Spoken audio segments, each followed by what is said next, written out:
Hello, beautiful people, and welcome back to Parenthood. If you're new here, this is a space where we talk about parenting, not as a checklist or a performance, but as a lived, breathing, sometimes messy, sometimes magical experience. Here we talk about the real stuff, the contradictions, the chaos, the joy, the guilt, the love that doesn't always look neat, but is fierce and deeply felt. And today's conversation is very close to that spirit.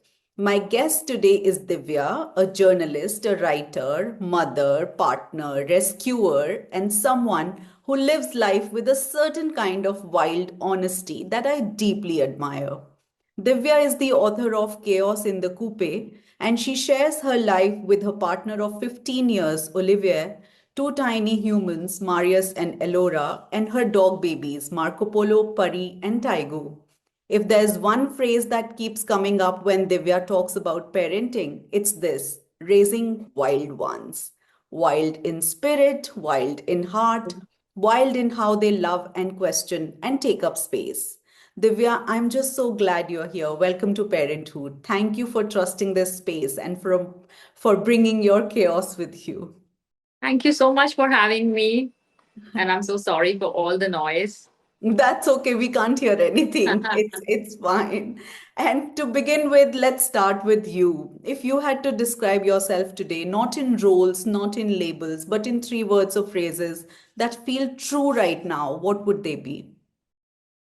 I think the first word I would define my personality would be a hustler. I have always been a hustler, someone very determined as well. And also, I don't know, like I never think about myself that much. And I think I'm quite funny.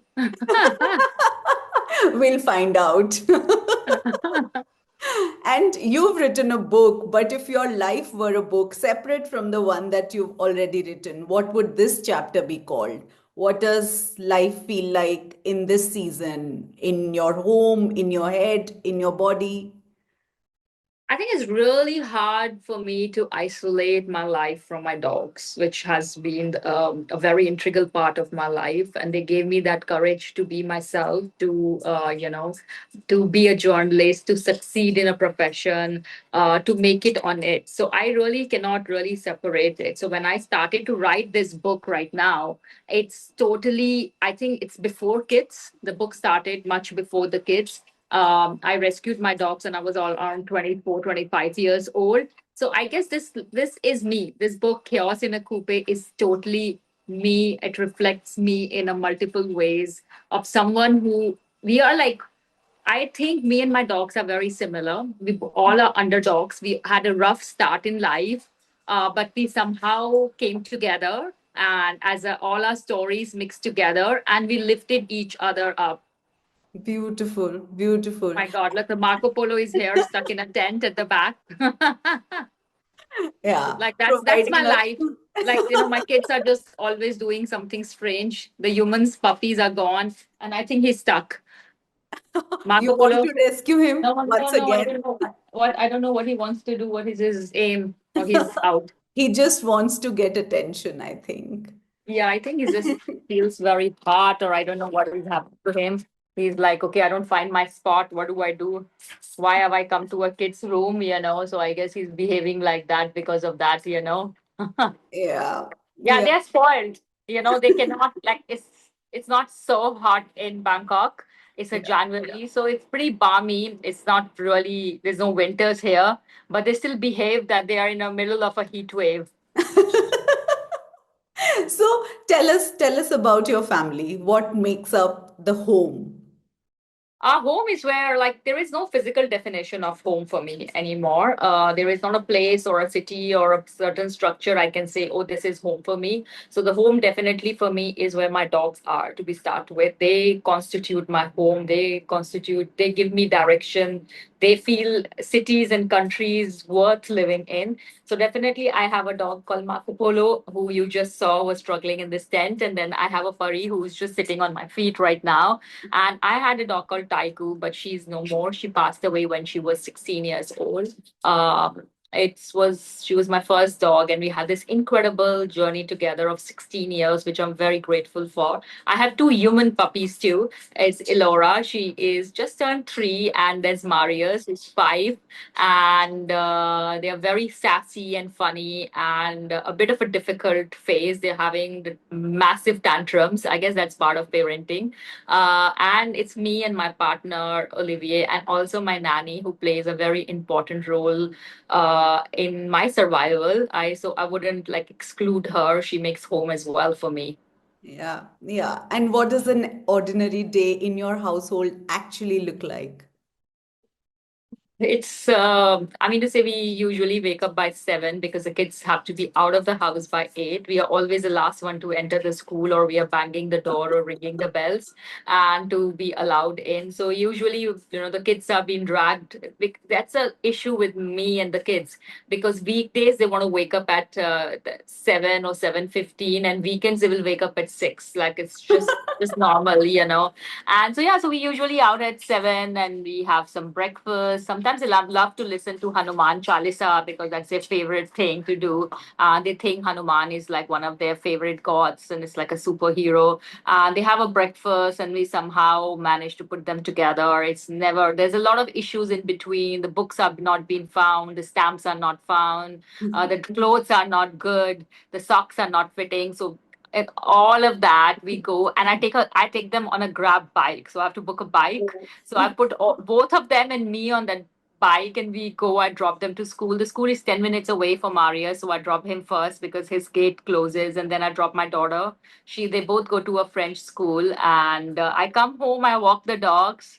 I should be exercising, but I think that right now I'm so engrossed in I think I'm just so overwhelmed because we are just recovered from Christmas break, winter break, that I Yes. think I just want some time for myself and to kind of put things together. And I wrote this book, which I mean to say, I really thought when I was writing this book that it will be really like the most challenging part is writing the book. But then I've just realized the most challenging part is promoting the book. So then I have to really figure it out what I can do, how I can do, because being away from India also limits me in multiple ways to promote it. So yeah, so that's usually my mornings, and then the kids are picked up. My son comes at 3, so I still have a time. My daughter is back at 12 and she goes for a nap. So I do have my mornings when they are in school for myself, but there is still like then they wake up.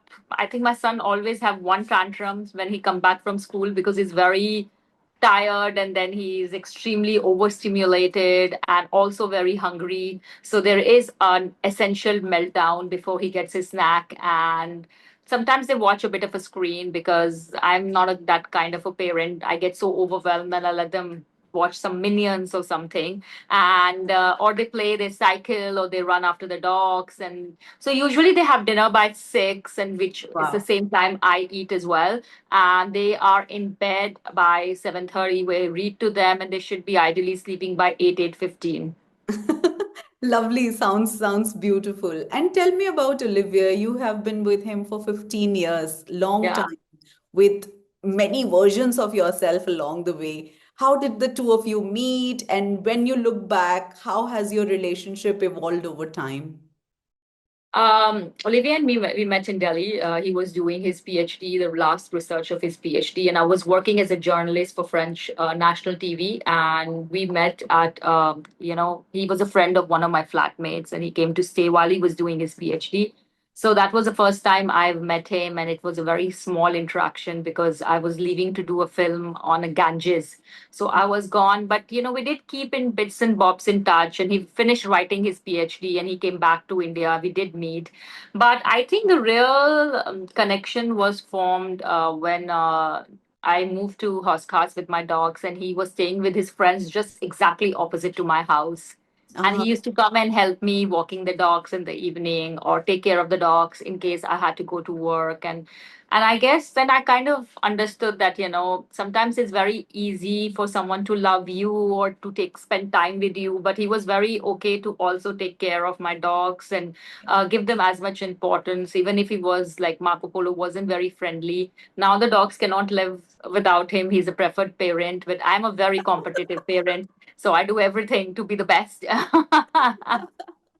And yeah, so Olivia and we met then, and then we lived together for a few years because I thought it's really nice to live with someone to understand uh, how things work. Because when you are dating and when you're in this courtship period, everything looks really nice. And because you meet for those few hours and you're at your best behavior, I think the real raw self is always comes out when you have to share the daily life and the daily routine and that boredom also. So we Yeah. did live together for 2 years. We shared a house in Hoskas, and it was wonderful. And I think he had to deal with more of my issues than I had to deal with his because I came with a lot more baggage. And but I guess that the fact that someone can put up that with that version of you and help you overcome that. So then you kind of know he's the right person. So we did get married in 2015, and we had a very small wedding in Pondicherry where we did not invite any of our relatives because it's not necessary. And we just had few people who really mattered to us. And it was a really, and we just,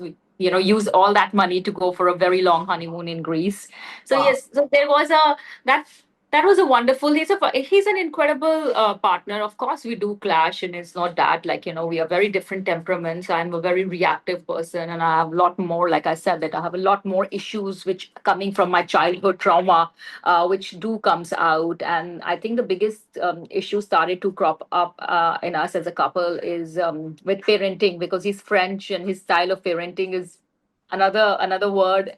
And here I'm coming as an Indian, and all those little things which you thought wouldn't matter all starts to come in the picture. So but yeah, we've been together. We did this incredible journey together. We took 75 trains on Indian Railways with our three rescue dogs. We did multiple road trips. We flew across the world. So I could have just done all this because he was also wanted to participate in it. So it was not just about money, or it's not just about, okay, I'm doing this for sake of you. No, it was, we did this because we wanted to do this together, and he was equally involved and equally participated, and he was equally enthusiastic, and he actually went out of his way to make sure the dogs were safe, whether it was on a station or multiple times when we were surrounded by stray dogs. So we did everything. So I have to give it to him. There would have been no travels if he wasn't. And still the same, we do travel a lot with our kids as well, and he's very open to that idea that we have to show our kids the world in a very different way. Yeah, yeah. And what does, you mentioned partnership, but what does partnership look like in a home that's full of children, of dogs, of noise, emotions, movement? What does that kind We of are like, I yeah. don't know. I think most of the time we feel like we are two managers running this company. We're like this is, and we have very spoiled, these creatures or employees or whatever they are. Like we are just trying to micromanage them. So yeah, you do. When you're married for so long, and and also that we share this great love for each other, and but everyday life does frizzle things out because we really don't have time for ourselves, or because we already have so much work going on. He has so much work responsibility which takes up most of his time, and then he's so dedicated to the dogs. He's just like at 6 o'clock he will stop everything and go and walk Pari for an hour because he Wow. knows that she needs that, and she's very dedicated. Because having a dog doesn't mean just they're just part of the house. We just really try to make sure that we do as much as we can best for them. So then there is a dogs, and then there are kids.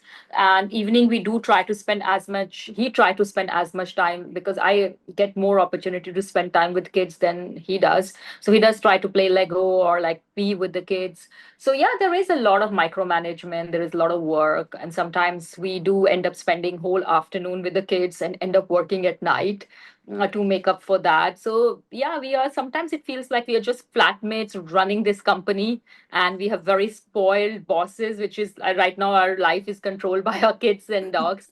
So you do feel like that, it's like we are, you have to go be their butler, we have to be their assistants, we have to be their therapist, we have to be their like like a little safety blanket, and we have to be their hospital. Like my son said, you're my hospital, which I thought it was really sweet because he got hurt and it was really bad, and he said he doesn't want to go to a doctor. He said he's okay to be in my hospital. So he let me ice his bobo, but he wouldn't go to a hospital. So, there is so many of these things that we do. I think us has taken a huge setback because the kids are really young. But Yeah. we do try to take some time out once in a while. Like we always say, oh, we'll go for a date night once a week. It never happens. Sometimes we are just so tired by 7 o'clock, and so overwhelmed that you don't feel like talking about anything. You just want the kids to go to sleep so you can read a book or be on Instagram or be just do random things.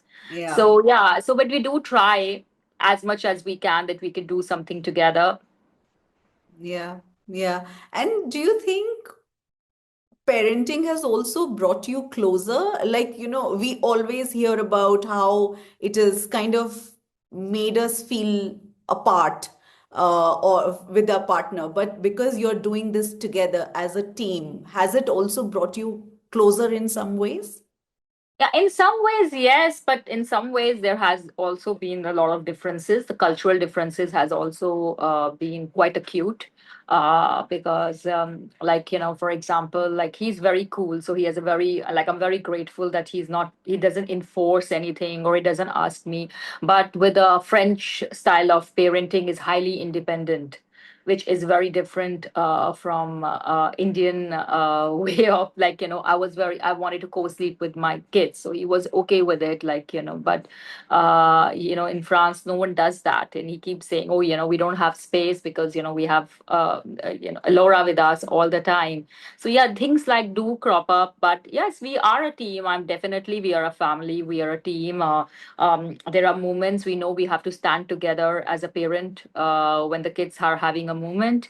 Of course, we have our clashes, so I wouldn't even sugarcoat anything because it's not just because of differences in cultural upbringing or other things, also because sometimes you're so tired, you're Yeah. so frustrated. Sometimes I feel that, there are moments I feel that he's still going for these multiple conferences and he's doing everything, and I have kind of taken such a setback, or like my level of interaction is only with toddlers and like preschoolers and their moms, and we just don't talk anything else about then, what my kids are eating, whether they're toilet trained, and that can be a bit frustrating for someone. Like I had a really really interesting career as a journalist, and we traveled so much, and for them it's very hard, for many people it's very hard to understand a life we've had before, and moving countries, multiple countries, never really helps because there is no village to help you, or there is no friends who already know you have to kind of restart. And so there is a lot of factors are playing, but I still feel that we are really a good team when we have to be, but I wouldn't also deny those fireworks. Yeah, yeah. And what do you think helps the two of you stay rooted in friendship, in love, even on the most exhausting days? Because end of the day we always say that we want to be together and we want to make this work, and I've never been out of love, or he has never been out of a love, so there might have been differences, there might have been a lack of communication, or there might have been some bad reactions or anger, and all of that has happened, or and which does happen because last 3 years were very intense. We moved from Delhi to Paris, and then we moved from Paris to Bangkok, and I was 7 months pregnant and giving birth in a new country and raising a newborn without any help. And there is so much, and when you have a toddler already, so there has a lot happened in 3 years. But end of the day, I really do enjoy being with him. That's Hmm. the thing. I do really enjoy sharing my life moments with him. I do imagine my future with him. So all of this does really help that when I plan an adventure, I see him in it. So this kind of really helps to get over everyday life struggles, which I think all of us have. It's Yeah. not really about being French or Indian. I think all of us have some level of frustration because parenting is a double-edged sword. You love it, you wanted it, I crave to be a mother, but then there are moments I don't want to be a mother, I don't want to, I'm so touched out, or I crave that space so badly, I don't want to talk to no one. So that might come across as you being very cold or not responsive, but she was just so overwhelmed overwhelmed with a day where everything, your kids have had multiple tantrums, you had to carry them, and you thought like everything which you did thought was great for them but wasn't great for them. So yeah, so there are these factors which does play in the time, but as long as the core is solid, all of this is just going to be part of it. And I don't think so just being a parent, there's multiple parents, sometimes his parents are involved in it, sometimes my parents are involved in it, so there are going to be always multiple factors being involved in it. But if the core is kind of clear, then you kind of navigate, you can swim around that. Yeah, yeah. And I want to go back to the beginning of your parenting journey, Divya. What was your entry into motherhood like emotionally, practically, and logistically with both Marius and Elura? So I think my entry to be motherhood was violent because I lost my first baby at 40 weeks of my pregnancy, Gabrielle, and the day I was supposed to deliver, and they said they had no heartbeat. So that was as rough as it can get, I guess. And I had to deliver, and they did not force me, but they just obviously recommended me to deliver the baby naturally because that was the best for me because of the tissue damage. So to deliver a baby who's no more, who you waited for, you felt at 40 weeks, and he's still, and that was, I think, one of the most traumatic thing that could happen to any parent. So you are a parent but you don't have a baby, so you have everything ready at home but you don't have that child. So I think that was extremely devastating for me and Olivier both. But I think Olivier was so focused on me healing of the trauma of that childbirth was massive for me because it was absolutely brutal. Like, I don't want to get into details, but it was just brutal physically, emotionally, financially. It doesn't really matter, but all that aspect. So I think it took us a really long time, not like a year, to kind of come to terms with it. And then we did realize that it's just that a lot of people go through it, they just don't talk about it because you have this whole thing that, oh, why me, and like this whole misery, like you're the most miserable person, and why did you deserve that, why did I deserve that, like, so all of this. And I did conceive Marius, and I mean to say, like, but I thought I would be more stressed in my second pregnancy after Gabrielle. It wouldn't be as smooth, but I wasn't. I think I was okay. I was like, okay, fine. Let's just go through it as be more, of course, take more precautions and everything, but freaking out, not living my life because, when I lost my baby, a lot was being told, like, it's because of my age, because I had my kids fairly late, or it's because of me traveling. I was still working as a journalist and traveling and doing films and everything from black magic. You can imagine every kind of theories are being put forward. So, but I did not let that kind of come in the picture. I still worked. I said, I still want to do things I like to do because I don't want those 9 months to be a misery. I don't want just to be sitting and brooding, oh my God, is it going to go wrong again? Or is it going to be like the same time? So I did everything I wanted to do, not listening to many people, and where I was like, the advice is very unnecessary, and you get a lot of it when and especially when as a pregnant person, you do get a lot of advice, but when you have something like that happen to you, they even more so ever, like they all have something to say to you.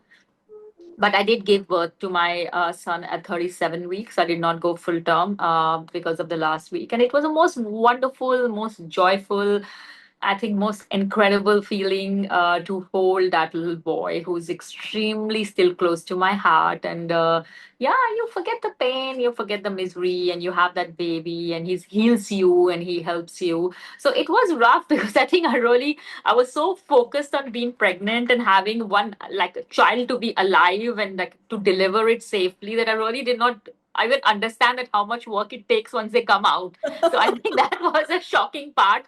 I was like, okay, now he's alive, he's out, he's safe. I've made it through that pregnancy. And then I realized, oh my God, I have to feed him. And he cries, he doesn't sleep, but he was an incredible sleeper. After 10 days, we found a rhythm, and he slept like a baby. I think, he used to sleep 15 hours to 16 hours a day. Like, Wow. Like Marius was incredible sleeper, and I always used to wonder why people are complaining. Why they say the kids are not sleeping, or babies? And then I had my daughter, and I'm like, oh, I know you, I feel you. I think I said all that very unnecessarily, and it has fire back on me. So yeah, I don't pass till the fear of my pregnancy, the fear of that loss, and fear of that cold, still body to my kids, because it was a lot for myself, and I know a lot of my reactions come from that, because I'm always so worried something would happen to them. But I try not to pass on as much as I can. Like sometimes I do overreact when they get hurt and I have to take them to the emergency. I'm crying more than they are crying, or I'm like, oh my God, why I didn't think so. I can be a parent. Someone else have to take these kids and keep them safe, and all of that, of course, happens. But I really enjoy being a mother. I really enjoy raising these kids because I can really shape them. I can make them kind and compassionate and pass on to them this incredible sense of adventure, which I think they already have. Yeah, yeah. And you told about such emotional experience and such moving experience, but you also talked about, how you came out of it and how you then moved on to your next pregnancy and delivering that child. Was there anything that surprised you about yourself when you finally had that child in your arms? I think I just realized what I lost more. Mm-hmm. So that's what that you realize, because at that time it's so clinical and that you're so focused on delivering and you're so focused, like, there were forensics, there was so much things involved at that moment. It's a bit nasty. And unfortunately, a lot of time the nurses are not trained to be that sympathetic. And it's like, oh, take care next time, because you don't want to hear next time. You want to hear that you've lost something, you have to mourn it, and it's a huge loss. It's a absolutely huge loss. It was a baby, like it was not a fetus, it was not something, it was absolutely a beautiful baby boy. So yeah, so all of that. But yeah, so I think you really have to have that mental strength to understand that sometimes, even though with the so much medical technology and having the best hospitals and all, things are not in our control. And I don't want to go too down that line that someone did something to me and because of that happened, because medically there can be a lot of parameters that can lead to this. So yeah, I had to find something to tell me that yes, it's a loss, I have to grieve, there will be tears, there will be nightmares, there will be all of that. But I also went back working, and I also went back traveling. I also went back, like me and Olivia, we did travel a lot. It was not an easy travel because we end up having this so much of nightmares and all of that. But we did stay together, and we did survive that time together in spite of the pain. And we do. And for me, always, I'm a mother of three kids. I'm always mother of Gabriel also. But I have a beautiful baby boy now, Marius. And I feel that the only reason I could have him is because I also had that mental strength to go through the pregnancy again. Because a lot of time people just don't want to go through that kind of a pain again, or don't want to subject themselves physically or emotionally or mentally through something like this again. But I really wanted to have a child, so I have this baby boy who's really like me, more than I think. And I also Elora, who's absolutely a sassiest little creature you can meet. And you often describe your parenting journey as a roller coaster. Can you tell me what that really means for you in real life? I think, I mean to say, I'm learning to be a parent as it goes. So I mean to say, like, there is no manual for parenting. No one really tells you, because each of us are so different. Each of us had such different conditioning and circumstances and social, like, upbringing and trauma, so that we just makes us a different people. And also each child is so different. They might it doesn't apply. So I sometimes really struggle when, also on social media, when people give out so much parenting advice, because I find that such a personal space. This cannot be one thumb rule for Yeah. all. You Yeah. have to really modify it. So my parenting journey is like it's a constant learning. I have to. let go of a lot of what I knew or my fears or my trauma and come out of it and be a mother who's there for the kids. So the only thing I really do is that I deeply love my children. I do lose my mind sometimes. I know I want to be a kind, and I am try to be as kind, but there are moments when they're so tough, and then you just I do lose my mind. And then I feel very guilty about it, and then I am like, oh my god, I think I really need to work on myself. It's not really. So this is, I said, I have to constantly work on myself so I can raise better kids. So Yeah. this is what I do. I try every day. I try to give my best. I try to be as present as possible. I try to give them the gift of time and adventure, and play the games with them and support them in their thinking. And so this is what I try. Like what I said, that I do not like when people come out and say that, okay, my kids are like that, or I am this kind of a parent, because I guess it just creates such a negative image for other parents who are struggling. We all have to talk about, each of us are different parents. I cannot model your parenting, or you cannot model my parenting style, because we just are different people, and we are different, and our kids are completely, they're little humans, they're a little person, and with their own thoughts and ideas, and everything else. So I always feel that, giving unnecessary parenting advice on Instagram is really not the best way, because it also creates an pressure. Like, you always think you are less of a mother, or you're less of something because your kid is not doing that. Or like for example, I'll give you this. There's a lot of thing. Of course, I want my kids to be screen free. I Hmm. struggle with that also. But there are moments I'm totally overwhelmed and out, and I don't mind putting that TV for 20 minutes or 30 minutes, and like, just choose what I want them to watch. And they really do enjoy watching Minions or like some French cartoon. So I do put it on and I leave. But there are a lot of people go on every day on Instagram or social media how incredible their kids are being screen free. They never do it. They never. So that also creates an unnecessary bubble and unnecessary pressure. So this is what I said, that it's just, I just don't like when people boost about things like, oh, as my child has done that, or my child has achieved this. Because each child is different, each child's growth is different, each parent is different. I don't have support, I live in a new space. I do find myself sometimes lost. I do miss working, and I do crave for that life which I had before. And so then I try, and I like, and sometimes those frustration comes in. So I said, okay, this is the best way for me, can you just 20 minutes give it to me, and that would really help me to do things, or take a shower, or like, something like this. So yeah, so that's the thing. Also, I find that social media right now is really making a parenting even more challenging of a task.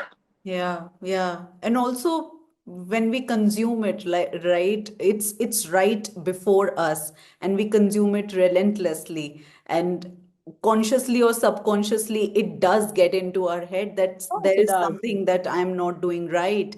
There's something that, it's not, and we don't know what is happening behind the scenes. Like, what we see is only the tip of the iceberg. Yeah, but when you're so in that position, when you're already second guessing yourself, and you're Yeah. already doubting yourself, and you already think that you're not matching that standards, which even you had set for your own self.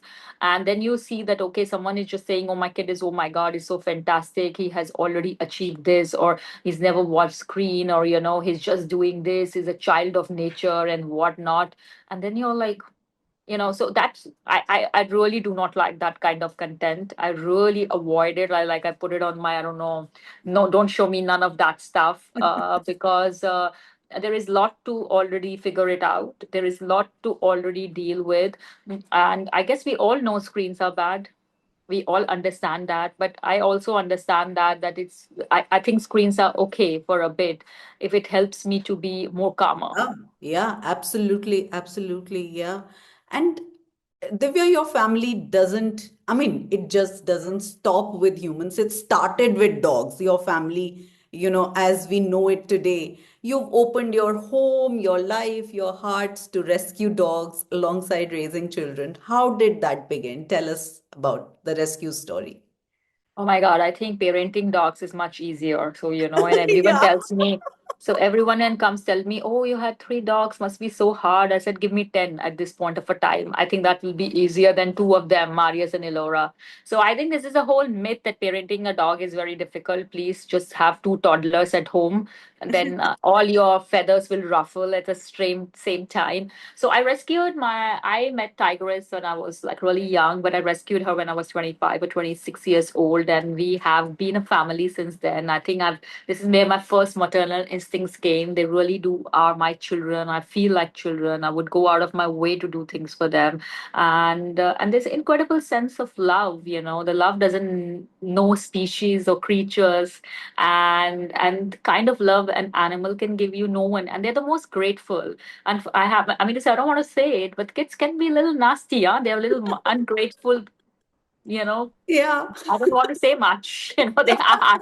You have no idea the tantrum my son had because we gave him a guava yesterday, but we put a watermelon and a juice of watermelon touch one guava, and he just threw everything on the floor. And we told him, okay, fine, you have to pick it up and apologize. There was no reason to throw everything, even if you wanted that watermelon juice to touch the guava juice, whatever that happened in that bowl. And he went in a full blown tantrum where he was just screaming. There was no way you could talk to him. There was no way you could communicate with him. He was in this mad frenzy. I know it was triggered by extreme tiredness and hunger. He was hungry. He came from school at 3:30. He told me when I picked him up that, oh, I'm really hungry.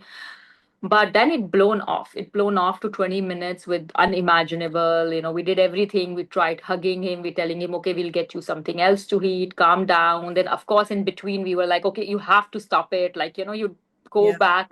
And then I just dragged him to 7-Eleven and I said, you're going to just buy anything you want. Even if you want a packet of Lays, you buy it and you eat it. If that's what is going to calm you down, because I know you're hungry, just do it. And he was like, no, no, no, I don't want to eat it. So I literally had to carry him. And then you said, you're treating me like a dumbbell. I said, yeah, I'm treating you like a dumbbell. Let's just go. And then he bought himself a packet of Lays, which I told him he can have it, but he can only eat half, and half he has to share with his sister. And then he want edamame and cucumber. I said, fine, let's get everything. And moment he ate like that 4 or 5 bites of Lays, he calmed down. And he said, Yeah. I'm sorry, I was really hungry and I know I shouldn't have behaved like that. So all of this, but that's the thing, with the dog, is that they're so grateful. They want so little of you.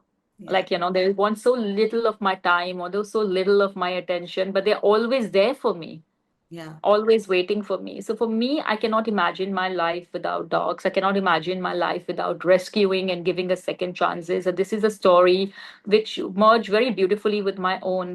I got a second chance at life. I got a second chance at motherhood.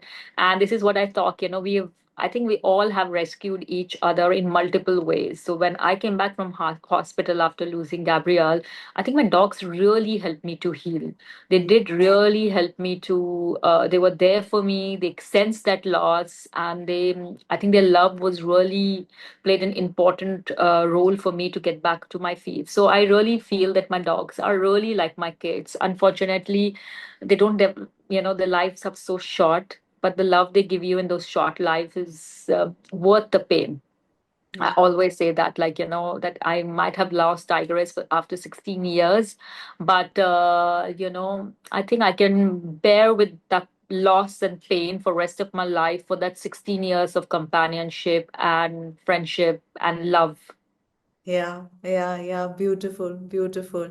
And has caring for animals changed you or made you different as a parent or softened certain edges? Do you feel that? Think I was a parent, so it was not like, oh, I came to the new, like, I always had a sense of responsibility till I was 26, because I was responsible to take care, responsible that we had a place of our own, responsible that I had enough resources to take care of them from wet to their foods, enough resources to take them on a travel and to travel with them. So I always had that huge sense of responsibility. I was not like, sometimes when you are single and you're just married, you can just wake up next one day and go wherever you want, or take take that flight or take that assignment on a whim. I did a lot of work, but it always was very planned. I always was always a sense, because no, I had someone to have at home to take care of, Olivia to be there. So there was always a sense of responsibility. So becoming a parent after having three dogs wasn't that difficult, because you just kind of, you add another, factor to it, another chapter to it. But I was always responsible, so it was not that difficult. I thought that I was ready for it also. Yeah, certain things you don't imagine, like I'd never imagined that how challenging and tiring breastfeeding can be. Yeah. That was like, I was like, oh my God, why, and then my son was a very difficult eater, but I think I was a very difficult mother too. So I wouldn't tell that he was a difficult eater too, because I think I had that trauma of Gabriel, and I was always worried that if he doesn't eat enough and he's not going to, if he gets sick or something happens to him. So I guess that started a little bit rough for both of us. And it's not just he's to blame, I'm equally to blame. I did not give him that time to appreciate food or to understand his appetite and taste. I was always so worried on the feeding time. So this is a different, I think, a mistake I made with Marius, and I acknowledge it. That yeah, I think I was learning to be a mother as well. But now he's an incredible eater. So touch wood, because. He never ate more than four things when he was young, and now he doesn't even understand the difference between a pumpkin and a potato. So yeah. Lovely, lovely. And tell me, how has rescuing animals shaped the way your children see the world? Do you see a difference between children who do not live with dogs versus your children who are growing up with dogs? Of course, of course. I think it should be mandatory. If I was, I don't know, I was a politician or something, I would make it a mandatory that you have to raise the future generation with animals or dogs or rescues. Because for my dogs, kindness towards animal is the most natural thing. Like, this is just most natural. It doesn't have to be told. They tell me, oh my God, why this cat doesn't have a mother and father, why they don't have the humans, why they're eating on this thing, and like, why can't we take this thing? We have enough space at home, why can't they just stay with us? They just don't want anything. I can give my 10. So it's like a most natural thing that you have a house and you have animals. They treat Marco Polo Pari as a sibling. They will be the first one to go and fill up their water bowl or give them extra treats, or give them belly rub, go out to walk them and carry their little water spray to spray after wherever they pee. So just this, all of this is just extremely natural for them. Like, it was my son's birthday, then it was my daughter, and they said, okay, is it Pari's birthday? Because for them, they don't differentiate between their own birthday and the birthday of Pari. That, if they have a birthday, Pari has to have a birthday as well, and she needs to eat something well, or so it's, or like, they wouldn't say, why you like breaking our toys. If she walked by mistake, they Yeah. will be okay. It's okay, Pari.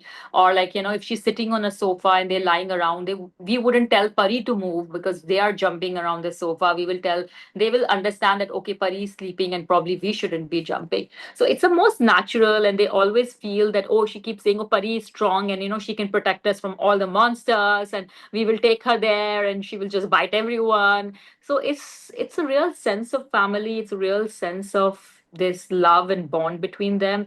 And I cannot imagine my house, or I know my kids cannot imagine. They still miss Tigress so much, and she's talked in our house in like present tense. Oh, Yeah. Tiger would have liked it. Oh, Tiger was there. Oh, and then they write these little notes, because my son has just learned to write, and they're very sweet. It's written, I love mom, daddy, Elora. Then he says Popo, Pari, and Taigu. So it's Oh. always, there is always, for them, they are part of a family, and I think they have kindness. If they see a dog, they'll always say, oh, it doesn't have a food. And I remember we were in Egypt, and he was very hungry, and there was a dog standing by the car and looking at them eating these cookies or biscuits, something, oat biscuits. And I said, look, and he said, oh, he looks hungry. I said, yeah. And then he said, we don't have food. And he says, okay, fine, I have these five cookies, let's just give it to him. So, Oh. it's very natural for them to and he was crying. He said, I'm hungry, but let's give it to him. Hmm. And he gave it, and I said, okay, don't give, well, just give two if you're really hungry. He says, no, no, he looks more hungry than me. So let's just give it to him. So I think when you raise kids with dogs, you make them very responsible. Yeah. They understand, they are not very species specific. They understand that all the species have right to coexist. And I feel the biggest lessons we can teach our kids or anyone right now is a coexistence. It's not about like, uh, if you don't love animals, or I'm not going to convert you to love an animals, or someone is an animal hater, I'm not telling them, oh, go get a dog or change yourself. I just think that coexisting is the biggest thing we have to teach people. And my kids, I think, are. And the kids are really kind. They all are born kind. It's the conditioning which makes them look at the world very differently. And the parents play, when they're young, parents play such a crucial role in that shaping of their mind. Like I remember there was a lot of time with the kids, they keep saying the kid, like, oh, don't touch a dog, you have an allergy. And Mm. how are they so certain that they have an allergy? Because they just want to condition. This is where the conditioning starts. You've been told that you have an allergy. You've been told a dog will bite you, even if it's don't. So you're always already behaving that way. So I definitely think it should be mandatory that your kids, so to raise kind, compassionate kids who understand coexistence, incredible sense of responsibility, because they feel they are responsible. Oh, where is the leash? Oh, we must shampoo them. So they have this little task which they take a lot of pride in doing, because for them it's important that they do that for their brother and sister. Or where is the blanket? Let's move the bed. And Marco Polo sleep with us in the bed. And for them, it's just the most natural thing that, oh, why wouldn't he be there? If we are there, why shouldn't he be there? So, yeah. And I think it's really great for kids' immunity as well. Like people are so worried sometimes when they have a newborn kids, and if they have a dog around, or they cannot be in the same room or space. I really don't think so. I think humans can probably bring more viruses than a dog Yeah. would bring a virus. So yeah, so all of this, I really feel grateful that I give my kids a childhood which they have full of love for animals, and I am sure they might be in the most difficult tantrum phase, or they might be a thing or two I have to improve as a mother. I always say that it's not the kids, it's me as well. Like it's a constant learning. There's no point you can say that you have got it as a parent. Yeah. And if someone says that, I think I really don't believe them, because no matter what, we all have that scope of improvement. And kids can be difficult. Kids can have a lot of behavioral issue and a lot of things. But as a parent, when we had these children consciously, we have to take that job as seriously and with as much love as possible. So I write these little letters to my kids, I think twice, a little letter or postcard, not even a letter, postcards, sometimes when we are on a trip, or sometimes a special day like a Christmas, or they have done a play or anything. So I write them, and I made a little folder. I always put those letters so they have it. I wrote, like, even gave one book of mine. I wrote it like a huge thing, Oh, like, it's for them. When they grow up and they know how to read themselves, probably they can read it. And I always say that you have to believe in magic, you have to believe in them. And the best gift I can give my kids is a gift of adventure and gift of kindness. And there's nothing more tangible I think I can offer it to them. And that's like most of the time my this little postcards are ending with that, because I feel that all the kids have this immense potential to believe in that they are magical. They have incredible imagination. Like, that's what, my son is obsessed with Harry Potter. Like, he's like completely a Potter fan. Like, I feel that he's banging his head at this point of a time just to get that mark, because the amount of accidents we've had, I've come to that conclusion that probably this is the only reason that, or, his favorite thing to insult you would be you are Voldemort. So I have been Voldemort multiple times, the last month. So, but nevertheless, so when he's really, really, like what I wanted to say, I think I forgot that when I said the magic. Voldemort about, yeah, about the magic. And yeah, they think that Marco Polo and Pari, like, you need to have one magical pet with you. Like, they had a Hedwig, an owl, and everything. Now they think that, one has taken Pari and one has taken Polo, and that's their Oh, magic creature to go to Hogwarts. This is how their entry to Hogwarts would be, one with Polo and one with Pari. I said, yeah, that's completely perfect. You go with this is what I really imagine for every rescue dog as well, not just for my kids or not just for kids. I feel that I hope we all open our hearts and give chance to rescue dogs, because and it takes time, it takes patience, because that's what is missing. And this is the essence of this, this is reflects. If you can have that kind of a patience with a rescue dog, to get over their trauma, to heal, and to give them that kind of a space, I think it reflects a lot on your parenting, that how much time and patience you can have for your own kids. Yeah, yeah, beautiful, beautiful. And talking about all of this, your book also feels like an extension of how you live, honest, funny, vulnerable, and deeply, deeply human. When did you know you wanted to write a book? I think I never knew really I wanted to write a book. I would really have to say this. My agent knew that I should write a book. So it's Himali. She's an incredible person and a dog person and also a friend now. She run this agency called A Suitable Agency. It's a literary agency, and she is probably the best literary agent one can have in India. So I met her in April 13, 2022, and I was Wow. just 2 days before I was leaving for France, and I was staying at the Canard, the same place where we met, and with the dogs. And she met Pari and all of that, and she told me that I must write a book. But I was in this midst of massive move and flying the dogs, and it was a lot going on. And I said, yeah, I must write it. Never took it that seriously. I said, yeah, I must write it. We moved to France, and I got pregnant with Elora, and it was a very difficult pregnancy because I was really sick. And then I had to move back to Bangkok. So it was a lot of moves in between. So I guess, and then surviving those first 6 months as being a new mom, it's always the toughest at first, and especially when you're giving a birth in a country you don't know anyone. Everything is new, and yeah. So, and my son was just like 2.5, then he was still a baby. So there was a lot going on. So I think the book took a complete backstage. I always had it in mind. I had her words in mind that I must write this book. This is a great book. So I guess when Elora was 7 and 8 months, I started to write it in bits and pieces. But the real thing started when I lost Tigress.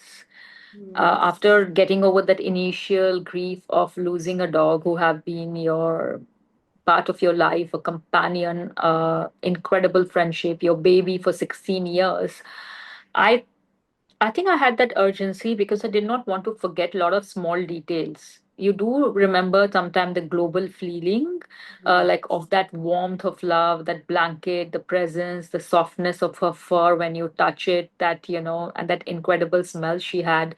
All of that you do remember, but you sometimes start to forget those little funny incidents. So I think this kind of triggered me to take this much more seriously. But this was still not, I had still young children, but I think I have to give it to Olivier. He gave me few months where he used to take care of Elora in the morning, and he used to give me those 2 3 hours in the morning to write. And this is where I started to write my book. And yeah, I'm just so glad that it was taken by HarperCollins, and I had the most incredible again. Um, Editor Udyan, who is also a very big dog person, because sometimes a book like that is very difficult for people to understand, because it's not just a dog book, it's a book about me equally, of how my life was changed by these three dogs. So I'm just very grateful that I find this right people who could really relate to my journey, understand it. So, and they played a very, very important role. So I finally have a book. I couldn't believe that I wrote it, and I can't believe I'm a published author. But most of all, I'm so grateful that I could write a book about indies. I could write a book about how incredible they are and how much they deserve, and put them in a global scale, because it's not just indies you rescue them, or they are just at their home. I What I wanted to show in through this book was that how amazing of traveler they are, from hiking to staying in luxurious hotels like Ras, to flying to Paris and picnicking under Eiffel Tower, to living in Bangkok, and the fact that they could do it, because I think they're one of the most low maintenance. Yeah. They don't need some special care or special diet. They are very okay with whatever. They adjust so beautifully with different countries and different temperatures and different terrains. So yeah, so I guess that's what also my aim was, that I portray them beautifully, and it reflects on not just my three dogs, but on in general on all indies. or Yeah. all the dogs who deserve second chance. For me, I'm not going to say that I have a special love for indies and I would always have one. I mean to say, I don't think so. I can't imagine not having one in my life. But if it comes to dogs, I think I'm just going to choose them over people as well. Yeah, beautiful. And were there parts that were difficult to put on the page, Divya? Yeah, I think the last part, the passing of the tigress, was very difficult. I think I had a cloud of tears. I couldn't even really see it. And it was horrible because I wrote this book in different cafes. I had to really move away from home to be able to write it because it was so difficult to write with having young kids around. Every 5 minutes. They seek you out or they like sniff you out. And they definitely sniff you out even more than better than my dogs can sniff me out. Yeah. And so I don't really go far and to be able to write this book. So it was really like when I was writing about Tigress, not just the part where she passed away, but the different part where we had like this great moment. Sometimes I had so many tears and I was just sitting and crying in this cafe. And Thai people are very private and they are not like that. They're very polite, but they're not that emotive. They used to just wonder why I am this Yeah. face full of tears, and then my face goes completely red, my nose, and I used to wear these glasses. And then yeah, so those there were a lot of parts, not just the passing of her, Hmm. sometimes all that incredible moment, because I had like, oh really, did we live that together, and she's no more, she's gone. We lived that house in Lutalin, which I loved so much and she loved so much, and the house is still there, I'm still there, but she's not there. So that house would never be same again, even if I go back, because I just cannot imagine. My dogs, three of them took. That was a massive old Portuguese house, like with a two ballroom, multiple bedrooms, and they used to take a section of the house, like the kitchen and that dining living room, and the well balcony was it was tigress terrain. Then the middle ballroom with the sofa and the office was Paris, and the front sala and that balcao was Marco Polo's. So you have that all that incredible thing and they are gone. But I mean to say, like, there's nothing I can do. I cannot reverse that loss, or I cannot bring her back. I wish I could, if there was a way, or I can. But the only thing I can really sometimes take this thing that our years mattered. We made so many memories in that little time of us together. Something I'll never forget in my life, that I think my kids, like I said, that we just talk about her like she's there. She's like, oh, I've hidden something behind. Like my kids favorite thing is to hide something is behind Tiger's picture. They hid something behind Taidu's picture. So she is part of us. She will always be part of us. But I also hope her story inspire many other people to rescue more, and rescue the an indie and travel the world with them. Beautiful. And tell me, coming back to your parenting journey with the kids, back again, the human kids, what are you looking forward to as your children grow? What kind of relationship do you hope to build with them in the years ahead? Right now, I don't want them to grow because they're so cute. Even if they give me grief, even if they give me grief, and even if I think that I am multiple times I fail as a mother, but I still those little love yous and those cuddles and this little nice baby smell, and all of those holding them, and then this little hands entwined in your arms. I am absolutely into that phase. So sometimes when their birthday come and they're so excited, and I'm like, oh, we're growing up, and I'm like, no, I didn't think I would like you to be a baby for a little longer. But I definitely think, I over a year, I hope we form this incredible relationship where we can do things which we like together, from hiking to swimming and to rescuing animals together, and have a deep friendship. And I hope they always think that I always tell them I've got their back no matter what they do. And that's the best gift I, as a parent, can give them is a sense of security, a blanket of security. And that's the only thing I can, because after a point, your role is to enable them, to give them the best of the opportunities, and but you cannot live for them, and you cannot I cannot enforce any of my dreams or my passion or anything on them. I guess I also want them to see me more as a mother, more than a mother, because Mm. those initial parts, because I was full time taking care of them, they don't understand those 15 years of my life as a journalist. But slowly with the book, they do understand. They came for one of the book launch in Bangkok and they told me, "Oh, you did talk to so many people. You were good." And they said, "Oh, but you wrote a book as we saw the name. And now my son insists he must sign the book with me because he's part of that book, he's part of that story." And he learned to write his name, so now he's signing everywhere. Like he goes to immigration, he immediately starts signing. And yeah, so yeah, I hope they understand, and I'm sure they would over the period of time of, and I just want to pass them on this spirit of courage and the sense of possibility that we all have that capacity to do whatever we said want to do, and to have a audacity to ask for it. Sometimes we all hesitate because we think that, okay, this is enough for us. We don't deserve more. But sometimes you have to have that audacity to ask more because you believe that you deserve more, that no one else have to tell you that. Yeah, yeah. How profound is that? And Divya, we are coming to an end of our conversation. I just have two more questions to go Yeah. for you.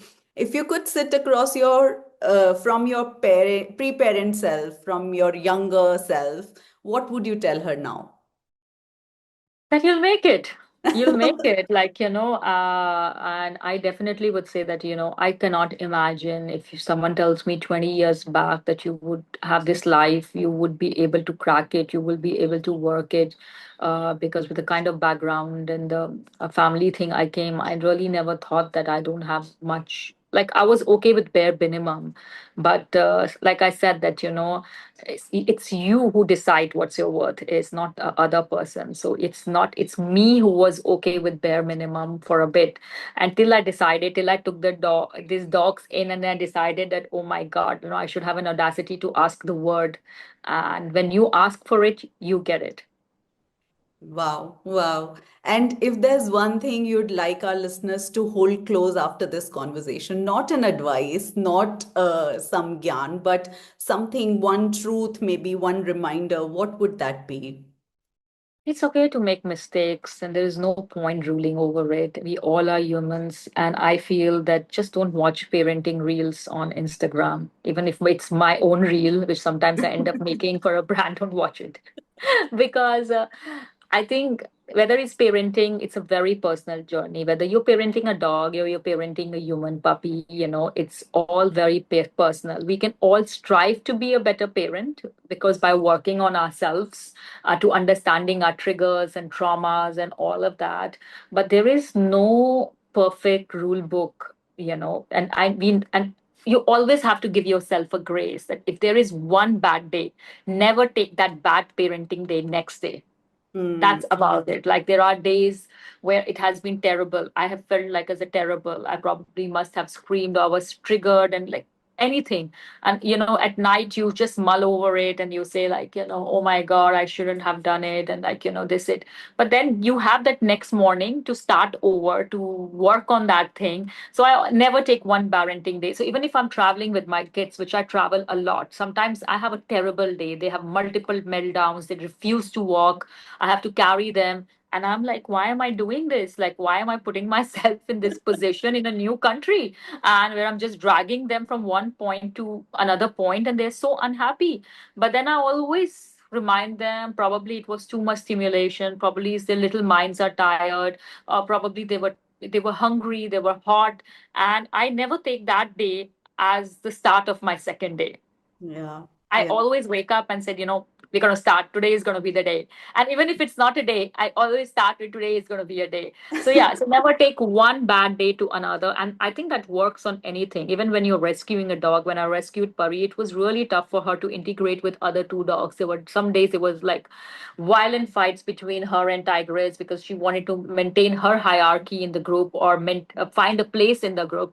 and it was terrible. Like, there was cuts on her, on my fingers, and it's very easy to say, oh my god, I cannot do it, this is it, oh, it's just finished. But I always used to say, okay, today has been a really tough day, but tomorrow is just going to be a better day. And even if it's not, and that's kind of helps you really, because there's no point taking that baggage ahead. And I always say, it's not the kids you have to work, you have to work on your own self so much to be a better parent.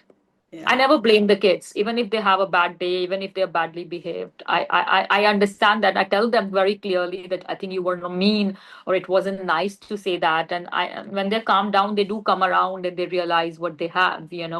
But there are moments when they are like that, and I also react that as strongly.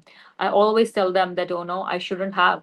I probably should have worked on my own reaction and my level of patience. So yeah, so that's the only advice I would have. And parenting is, no parent is perfect, so please don't listen to, like, sometimes when moms come to me and they're telling me, oh, my son is just eating everything, he's cleaning after it, and I'm very happy for the child, I'm very happy for them, but I don't believe this can be every day. Yeah. I Yeah. don't believe that. Like, this cannot be linear. So then if that's the case, you're kind of raising a machine Yeah. Yeah. who's either so fearful of you that he's not going to be react in any other way but in that standard way where he follows what you are asking him. That's why I say, I think I raise a wild ones, because Yeah. there are no rules in our house. The only rule is that we all go to bed in love, like we are cuddling, we are hugging. If the kids want to be in the bed with me, Marius has his own bed, but he still wants to be in bed with me, I have really no problem. He's going to be little for so little, so I let him be. I let him have that hug, and read 2 extra pages. Or even if he's complaining, sometimes he said, "You're not a good mother." I said, "No problem. What can I do now?" I try, and then he says, "No, no, no, you're a good mother." So I mean to say, like, also not taking things too hard. Yeah, yeah, yeah. Divya, thank you so much for your honesty, for your humor, for your vulnerability, and for showing us that parenting doesn't have to be tidy to be meaningful. I Yeah. I really loved having you here. Thank you so Oh, much thank for you so making time. much. Thank you. And it was really lovely talking to you. So bye. Thank you. Bye. And to everyone What? listening, if this conversation resonated with you, if it made you feel seen or a little less alone, I hope you'll share it with someone who might need it. Follow Parenthood wherever you listen to podcasts, leave us a review if you can, and keep these conversations going. Until next Okay. time, this is Neha Garg signing off. Bye bye.